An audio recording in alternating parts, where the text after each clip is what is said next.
3 years ago today, I was rejected from my dream degree apprenticeship offer.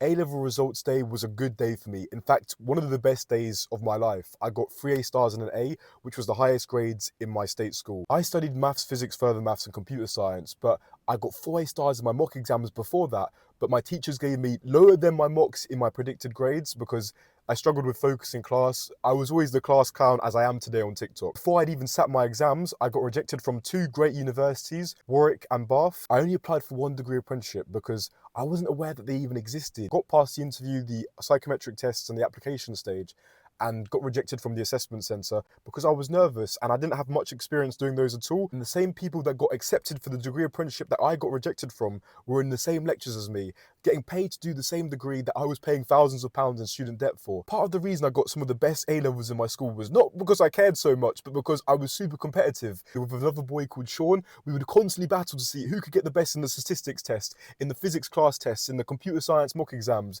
And that carried on with me through university. I wanted to get as much corporate work experience as everybody else and make as much money that the people that were doing degree apprenticeships were getting. I pushed myself through university and got lucky enough to land work experience at 4 major corporate firms and experience part of the life I would have missed out on not having that degree apprenticeship offer. For every single one of those jobs, I was miserable.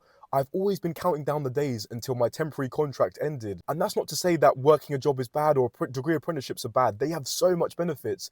But for me, it ended up being redirection. The degree apprenticeship offer that was the dream to me at the time would have only locked me in a 4-year path, which I wouldn't have had the time, the freedom, or the mental capacity to focus on stuff that truly made me happy. This forced me onto a path of entrepreneurship, and I've had businesses that have completely failed, lost me thousands of pounds, but I've done very successfully at some businesses. That failure actually gave me the freedom to choose between the corporate life and entrepreneurship. And there are some degree apprentices that are doing both, and I completely applaud you guys because I found it incredibly difficult, and that's something that I wouldn't have had the option if I wasn't rejected in the first place. It depends what you do with the situation you're given. Everything is about perspective.